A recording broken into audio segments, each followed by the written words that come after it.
Tout commence il y a un peu plus d'un an. Je recherchais des destinations intéressantes et des vols à bas prix pour partir avec des amis le temps d'une semaine, et à cette occasion, j'ai cliqué un peu par hasard sur le site web de Ryanair. Je connaissais évidemment de nom, je savais que leur force c'était le low cost, mais en découvrant leurs prix les plus bas, j'ai vraiment été intrigué.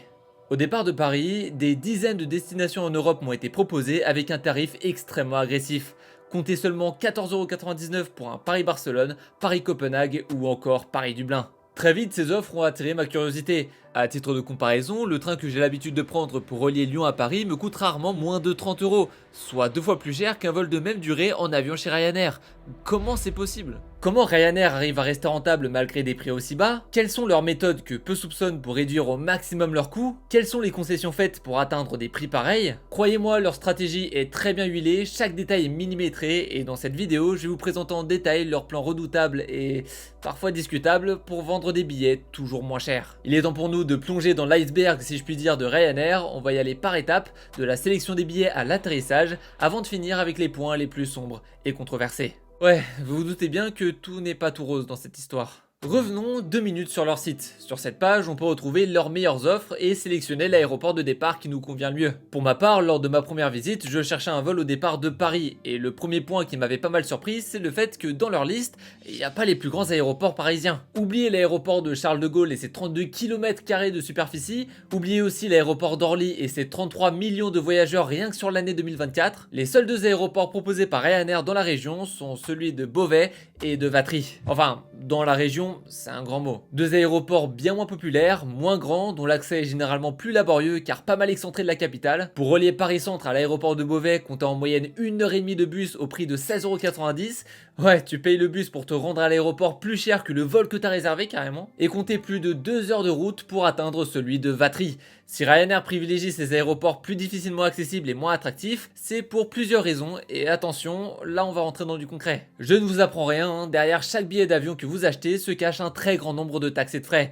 Mais ce que peu de personnes savent, c'est à quel point l'aéroport de départ comme d'arrivée représente une part non négligeable dans son prix final. En fait, quand une compagnie aérienne comme Ryanair veut exploiter un aéroport pour faire décoller ses avions, elle doit payer une sorte de ticket d'entrée. Et cette redevance, elle varie beaucoup en fonction de la taille de l'aéroport de départ. Par exemple, la CDG, elle est plus coûteuse parce qu'il y a plus de services, plus de personnel et des installations plus coûteuses à entretenir. A l'inverse, à l'aéroport de Beauvais, cette redevance est bien moins importante, tout simplement car cet aéroport compte moins de salariés et coûte moins cher à gérer. Dans le même thème, faut aussi prendre en compte les frais de stationnement des différents avions de la compagnie, et là aussi ça chiffre pas mal. À Charles de Gaulle, la redevance de stationnement des avions est généralement bien plus élevée pour les mêmes raisons que j'ai citées précédemment. L'aéroport est plus grand, il y a plus d'affluence, plus de services, plus de salariés, donc une note finale plus salée qui influence directement le prix des billets. Garer ta voiture dans un parking souterrain bien propre à côté d'une gare ou d'un centre commercial te coûtera plus cher que la garer en extérieur dans un petit village isolé, c'est le même principe en somme. Des redevances comme celle-ci, directement influencées par l'aéroport de départ et d'arrivée, on en paye plein d'autres en achetant nos billets d'avion, comme par exemple la redevance passager perçue pour chaque passager embarqué qui couvre l'utilisation des terminaux, la redevance de balisage qui s'applique lorsque l'éclairage des pistes est activé lors de vols de nuit ou par mauvaise visibilité. Il y en a une tonne pour faire simple. Pour vous donner une petite idée,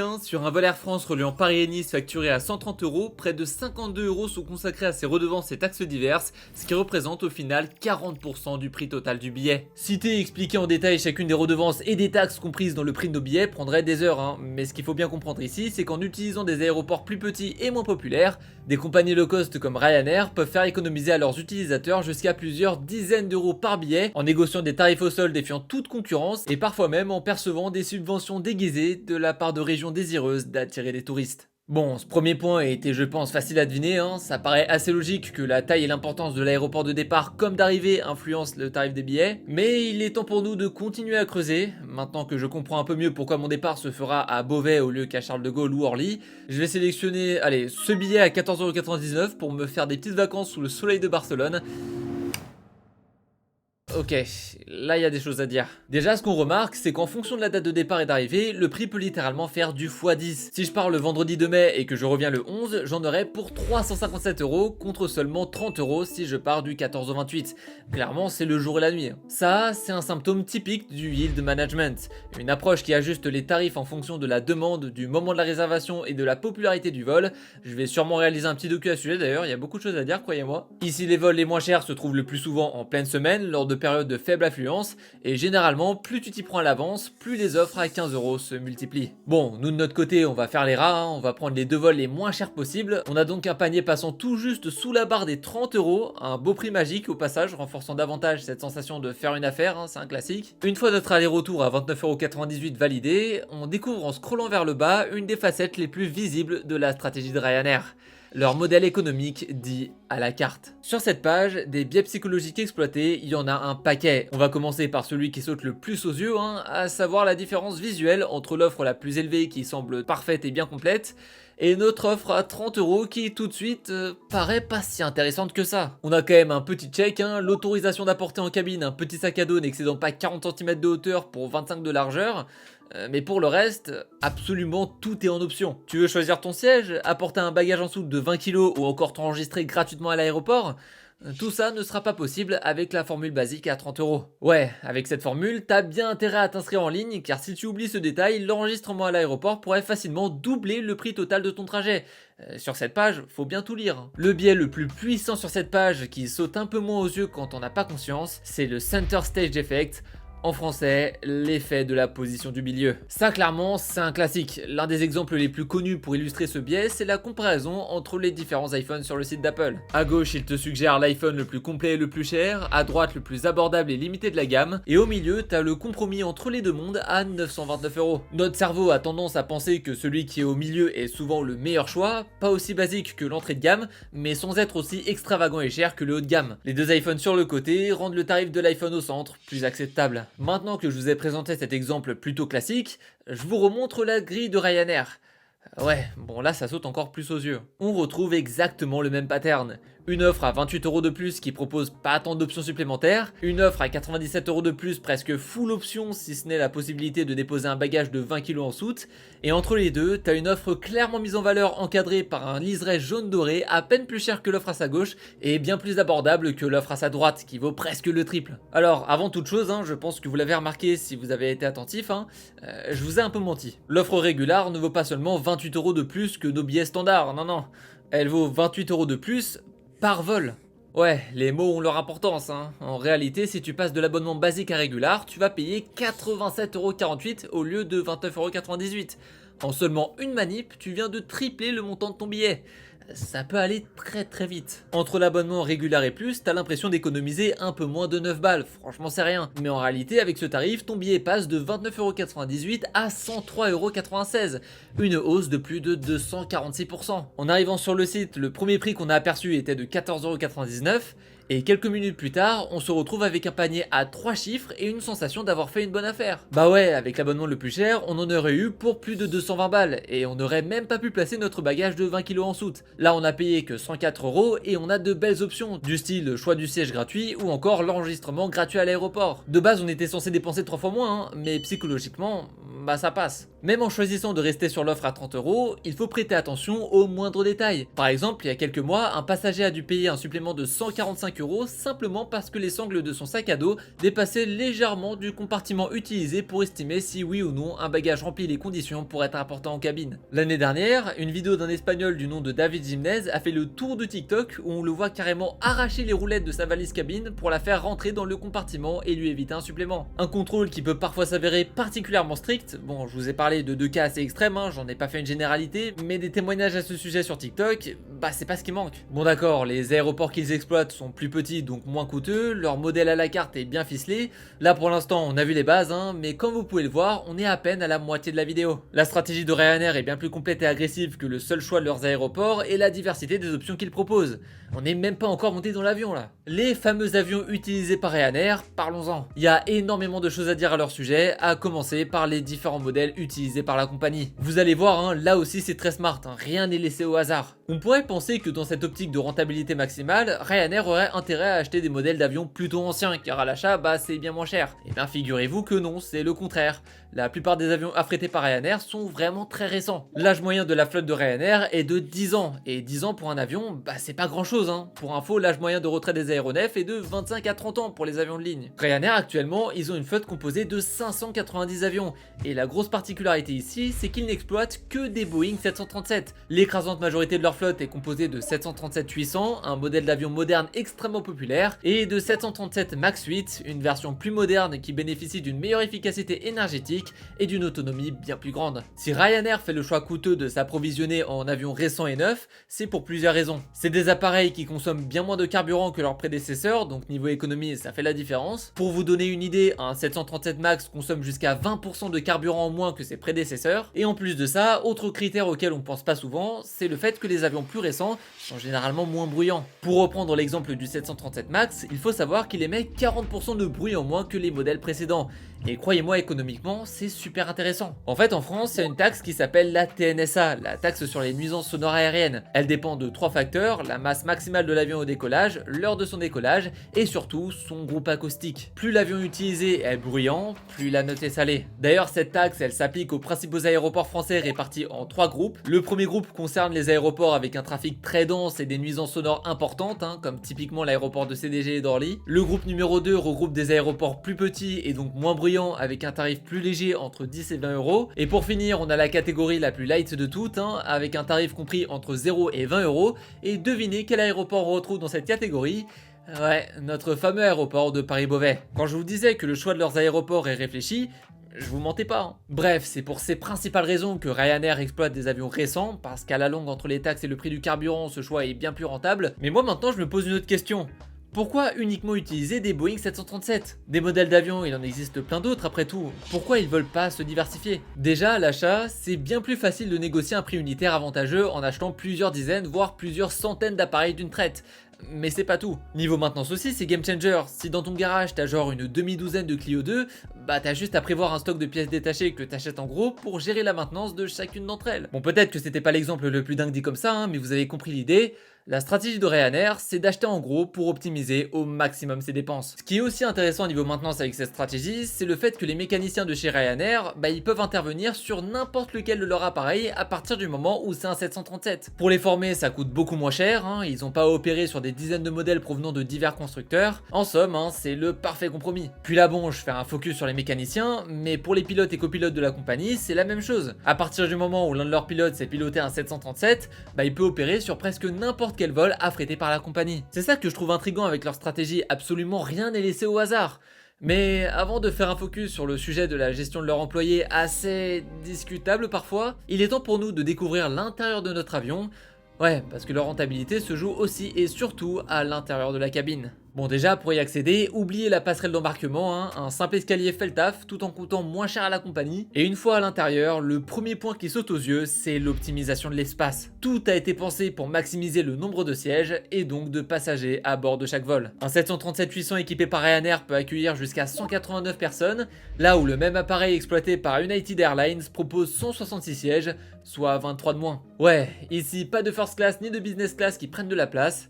L'intérieur est très homogène et le maître mot ici, c'est concession. Je sais pas si vous êtes déjà monté dans un avion affrété par Ryanair, mais l'espace pour les jambes, c'est pas trop ça. Niveau divertissement, il n'y a pas de tablette mise à disposition sur les sièges ni même de Wi-Fi. Après, encore une fois, difficile de se plaindre quand t'as payé ton billet le prix d'un menu Maxi Best-of au McDo. Ici, on est sur le strict minimum, une capacité d'accueil boostée au max et des services à bord très alléchant. Ouais, si vous pensiez que tous les suppléments étaient listés sur la grille des offres de tout à l'heure, permettez-moi de vous dire que vous vous êtes trompé. Même dans la cabine à plus de 11 000 mètres d'altitude, les offres vous poursuivent. Peut-être que vous n'avez pas craqué sur la Formule Plus au moment de votre achat, mais un petit coca à plus de 3 € ou une petite pizza à 6,50 va probablement vous faire de l'œil à bord. L'ADA est propre, t'as beaucoup de choix et après tout, t'as payé que 30 € pour ton aller-retour, t'as été raisonnable, tu peux te le permettre. De l'achat de ton billet jusqu'à l'atterrissage, Ryanair va faire en sorte de te faire raquer plus que tes maigres 30 € en somme. Et quand on voit leurs récents résultats, on comprend que leur stratégie est gagnante. Mais à quel prix ? Ryanair, c'est le groupe de transport aérien le plus rentable d'Europe. Une compagnie au modèle économique très bien ficelé avec un parcours consommateur semé de petits pièges parfois bien discrets qui poussent à constamment mettre la main au porte-monnaie. Il est maintenant temps pour nous de parler de ce qui n'est pas tout rose, Des scandales démontrant les limites d'une stratégie de rentabilité aussi agressive. Vous vous doutez bien que leur quête de rentabilité ne se limite pas uniquement à leur modèle économique à la carte, leurs aéroports et leurs avions. Ils ont aussi tenté de jouer sur les contrats de travail de leurs salariés. Entre 2007 et 2010 par exemple, Ryanair avait employé 127 salariés à Marseille sous contrat irlandais, évitant de payer les cotisations sociales françaises plus élevées. Pour les employés, ces contrats irlandais étaient bien moins intéressants. Généralement, sur ce type de contrat, les remboursements de soins médicaux sont moins avantageux pour ceux résidant en France, t'as pas de cotisation au régime de retraite français, ton droit au chômage est limité, tes horaires et affectations sont bien plus flexibles, parfois au détriment de la stabilité de l'emploi. Bref, c'est pas le meilleur plan. La justice a fini par sévir. En 2022, la Cour d'appel de Paris a confirmé la condamnation de Ryanair à 200 000 euros d'amende et 7,5 millions d'euros de dommages-intérêts pour travail dissimulé, en soulignant que la compagnie s'était volontairement soustraite à la législation locale et même opposée aux droits syndicaux de ses employés. Ouais, Ryanair a aussi longtemps refusé de reconnaître les syndicats, et ce n'est qu'en 2017, après plus de 23 ans de rejet, que son CEO Michael O'Leary a cédé face à la révolte de plus en plus virulente des pilotes. Bon, reconnaître les syndicats c'est bien, hein, mais ça suffit pas. Les conflits sociaux n'ont fait que se multiplier après 2017. En juillet 2018, des arrêts de travail en Espagne, Italie, Portugal et Belgique ont obligé Ryanair à annuler 600 vols. Le 10 août 2018, les pilotes d'Allemagne, des Pays-Bas et d'autres pays ont rejoint le mouvement pour exiger des hausses de salaire et de meilleurs contrats plus éthiques, clouant au sol des centaines de vols supplémentaires. Les syndicats dénonçaient des contrats indignes et précaires, comme par exemple des payes parfois en dessous des minimums locaux, tandis que la direction de Ryanair qualifiait ces grèves d'inutiles. Ah, j'invente rien, hein. À cette période, les voyageurs qui ont vu leur vol annulé ont reçu un message officiel leur expliquant que Ryanair était touché par une grève inutile. C'était marqué noir sur blanc, enfin bleu sur blanc, ouais. Ça témoigne pas mal de leur maigre intérêt pour leurs salariés. Des grèves de leurs employés, il y en a chaque année, et leurs revendications montrent combien la stratégie de rentabilité de Ryanair repose sur une pression maximale sur leur dos. C'est une tension sociale permanente entre des employés qui exigent des droits sociaux de base et une multinationale qui ne s'intéresse qu'à ses bénéfices. Entre les employés, un climat de compétition parfois très rude est aussi installé. Pour les hôtesses de l'air et stewards, le mot d'ordre est clair, vendre un maximum pendant le vol. Parfois, on pousse vraiment parce que nous sommes poussés à le faire et à encourager les passagers à acheter. Peu importe le produit, mais acheter, dépenser de l'argent. On peut par exemple être contacté lors de nos jours de repos par nos superviseurs ou bien même par le siège de Dublin pour nous demander combien de barres chocolatées on a vendues pendant la semaine. La compagnie a mis en place des appareils individuels pour surveiller précisément combien on a vendu tel mois, tel jour, tel vol, à quelle heure. Pour la compagnie, c'est super parce que ça crée de la compétition. Si je suis en compétition avec quelqu'un d'autre, je vais certainement vendre plus, donc ça rapporte plus à la compagnie, mais les conséquences, c'est la concurrence au sein des équipages. Hôtesses et stewards sont fliqués, traqués, mis en concurrence, et niveau climat de travail, les répercussions sont bien réelles. Par exemple, un passager te demande une barre chocolatée, mais tu n'en as pas dans le chariot avec toi, donc tu vas lui en chercher un. Et à ton retour, ton collègue est là et te dit « Non, j'ai été là avant ». Leur rémunération dépend en partie de ces ventes, parce qu'ils touchent des commissions sur les produits achetés par les passagers. S'ils n'ont pas envie de se retrouver à sec le mois suivant, bah ils doivent vendre, encore et encore. Chaque vente générée par un de leurs collègues constitue un manque à gagner à la fin du mois. Des retours d'expérience venant d'employés de Ryanair, j'en ai lu beaucoup sur le site d'Indeed. Leur note globale est de 3 étoiles pour presque 1000 avis, et les témoignages sont très variés. La grande majorité s'accorde à dire que les journées sont longues et que l'éthique de travail n'est pas top. Pour certains, l'expérience a été vraiment mauvaise, mais d'autres affirment que ce rythme soutenu a été très formateur pour eux. Ça dépend des gens, quoi. L'autre phase de la rentabilité à tout prix de Ryanair, c'est un service client souvent critiqué et délaissé. La compagnie s'est souvent illustrée par son obstination à ne pas indemniser spontanément les voyageurs en cas de problème de retard, de surbooking et de grève interne, malgré la loi européenne. Pendant des années, la compagnie a usé de tous les prétextes pour refuser les compensations financières prévues, et en décembre 2023, la justice française a une nouvelle fois serré la vis. Une action collective a été menée par l'UFC Que Choisir et une cinquantaine de passagers impactés et non remboursés à la suite de nombreux retards, d'annulation et de refus d'embarquement entre 2016 et 2019. Le tribunal de commerce d'Aix-en-Provence a pris cette action au sérieux et a condamné Ryanair pour non-respect répété des droits des passagers. La compagnie a dû verser des dommages et intérêts à hauteur de 250 € pour les 57 passagers lésés et 150 000 € à l'UFC Que Choisir pour le préjudice collectif. Mais c'est pas tout, la sanction qui leur a sans doute fait le plus mal dans cette affaire, c'est le fait qu'ils ont dû publier sur leur page d'accueil un message d'excuse officiel pour informer les clients de la condamnation. Quand ça touche à l'image publique, généralement, ça fait moins plaisir. Bon, là je viens de vous présenter quelques grosses polémiques au sujet de Ryanair, mais je ne vous ai pas encore présenté la plus lourde sanction qu'ils aient jamais écopée. 107,7 millions d'euros d'amende infligée par le ministère espagnol de la consommation. Une nouvelle fois pour des pratiques jugées abusives envers les passagers. Parmi les pratiques jugées abusives de Ryanair pointées du doigt par les autorités espagnoles, on y retrouve le fait d'imposer des frais supplémentaires pour le transport de bagages en cabine, le fait d'exiger des suppléments pour permettre aux passagers accompagnant des personnes dépendantes, dont des enfants ou des passagers handicapés, de s'asseoir à côté d'elles, le refus de paiement en liquide pour certains services à l'aéroport, limitant du coup les options de paiement des consommateurs, mais aussi les frais excessifs pour l'impression des cartes d'embarquement à l'aéroport. Bref, ils se sont fait attaquer sur tous les fronts, hein, mais ce n'était pas les seuls. Cette sanction de 107 millions s'inscrivait en réalité dans une amende globale de 179 millions d'euros, visant également Vueling, EasyJet, Norwegian et Volotea, 4 autres compagnies low cost.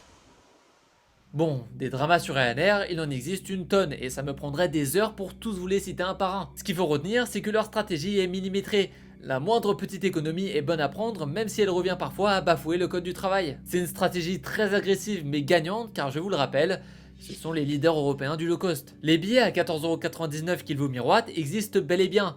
Vous pouvez profiter d'un aller-retour en Europe pour tout juste 30€. Mais paradoxalement, ce prix super avantageux que Ryanair promeut partout n'est en réalité pas celui qu'il veut vous vendre. C'est un prix qui sert de vitrine pour une publicité bien agressive, mais dans les faits, c'est très loin d'être leur offre la plus rentable. C'est pour cette raison qu'ils ont instauré un modèle économique à la carte, des transactions omniprésentes à bord encouragées par les hôtesses et stewards dont leur salaire dépend de ce que tu consommeras durant le vol. À l'arrivée, très peu sont les clients qui s'en sortent avec une facture de seulement 30€. Si j'ai réalisé cette vidéo, c'est parce que je trouve que ce sujet n'a pas la médiatisation qu'il mérite. J'estime qu'il est important de savoir au maximum dans la mesure du possible ce que je finance avant de passer à l'achat. Et j'espère que vous comprenez maintenant mieux ce qui se cache concrètement derrière ces billets à 15€ seulement. N'hésitez pas à me suggérer d'autres sujets de vidéos en commentaire, ça m'intéresse. Allez, salut!